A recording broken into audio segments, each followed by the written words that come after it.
I'm Cedric Burden. I'm currently a PhD student at Swansea University.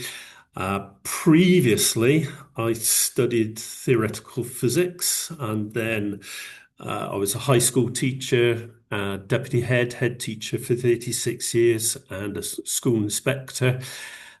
So I come to this research with the education background.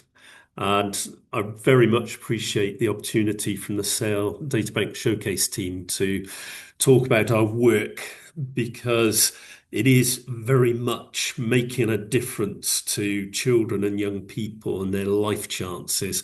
So what we're doing, and you've heard it already from previous speakers, is looking at ways in which we can make a difference for the young people. So, in particular, the Sale Databank gives us the opportunity to link a large amount of environmental, health, and educational data. And we're looking to identify what are sometimes small associations, but with a large impact for the learning of young people. So, in particular, we're concerned with the experiences that the young people have and how they uh, interact with their geography, air pollution, air quality, how they interact with school, the support that they get, the community support that they have available to them. I'd particularly like to thank my supervisors, Mohammed Al-Salat, Jenny Quint, Rich Fry, and Gwyn Davis, my research teams that I'm involved with. So the Environmental Health Group, which is based in Swansea University within the School of Medicine, and my funders, who are the Inflammation and Immunity Driver Programme under the wing of HDR UK. So far, we've conducted a scoping review, a systematic scoping review, which has been published just before Christmas, and I'll give you some of the information from that. I'm now in right in the middle of that data cleaning and analysis. Unfortunately, I don't have data to share with you today because I've not approved the output of that from the Sale Databank, but I hope to share with you some important principles which we've identified through the literature and general findings from the data thus far. So, a very complex situation that we're faced with, and it is the level of complexity that challenges, but also gives us opportunities to make a difference for the youngsters. There is a consistency in the identification of the impact of an association of air pollution with school attendance. And whilst that is well established, an association with educational attainment, there's less assurance. And in part, that is because of the nature of the educational attainment. So, one of the features of our research in using validated data from government and education is that we can use GCSEs where we understand the nature of the assessment, as opposed to many pieces of research, although they're excellent, they will require looking at different types of assessment in one school from one country to another, and therefore it's much more difficult to be sure in terms of comparisons. So by using administrative data, we have a much higher confidence in terms of the quality and the consistency and the nature of the data that we're using. One might assume that school attendance is fairly simple to describe, but as you'll be aware, if you ask parents, child, school, and government, you will have differences in the way that's collected, in the confidence of the data. So by moving to a model in which we're using administrative data, we can account for the complexity in the system. Asthma and asthma exacerbation has clearly been identified as having an impact upon school attendance and indeed educational outcomes. We are now interested in some of the mechanisms. So we're looking at a mediation analysis of asthma exacerbation between air pollution and school attendance, air pollution and educational attainment. Now, I've coloured these aspects because these are things that are measured and known and available to me.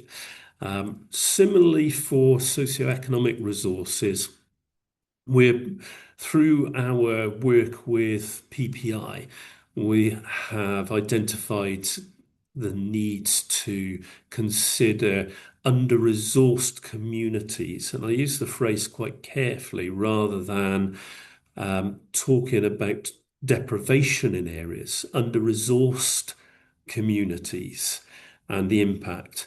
Now, we are, through the analysis that we've undertaken thus far, moving forward with the income and income quintiles as our proxy for resourcing of communities. And we have some confidence there that that will enable us to get a handle on how youngsters are experiencing the environment, health, and support. Sex, age, and ethnicity, as has been noted previously, all have a significant impact in terms of the way that children experience health and support. And they are very useful tools for us in the analysis. Ethnicity, for my research in Wales, isn't a significant factor. There's still a very low level of ethnic diversity in Wales, but it will be an interesting feature to consider. Now, some of the research that we reviewed indicates that personal support is a key factor, not just the type of support and where it occurs, but the quality of support. We don't propose to investigate that because it's not available to me in this project, but I would suggest that going forward, it's going to be a vital element in considering how we progress. I present this picture as a shorthand for the nature of the problem. I would suggest, without being too flippant, that although the excitement of a Doctor Who might considers movement across time and space, and the Marvel films suggest a complexity of storyline. The reality for individual children is much more complex and much more nuanced. And how do you capture a child moving from home to school? The nature of that movement, how much time do they spend? Are they at high altitude? Are they in the countryside? Are they urban for school whilst living in the countryside? So there's a complexity that needs to be addressed, and we are modeling that movement of children across environment. Our first step is to take home and school using outdoor exposures to air pollution. But in doing that modelling, it's a first step. And not just looking at an urban environment, but looking at an environment right across Wales, which includes urban, industry in the rural setting, and a very clean rural setting. So we've got ways of tackling the different experiences of the youngsters.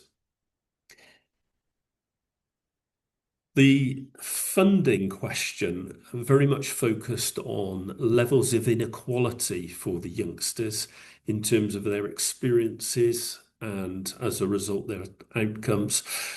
So, in terms of tackling all Wales children right across Wales in year 11, we're able to address the differences for children where they might be in an under-resourced urban area where they have fairly ready access to hospitals as opposed to a very green space, but it's much more difficult to access health facilities.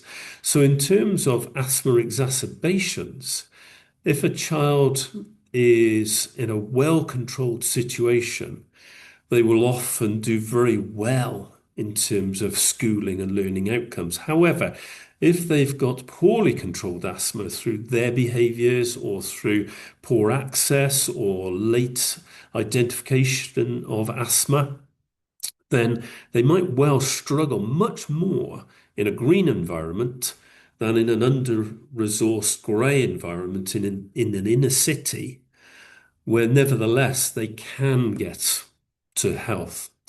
And this provides some very interesting questions as we move ahead.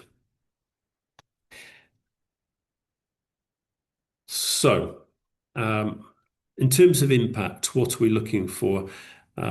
As Emily accounted for, there are key issues going ahead for policy and practice.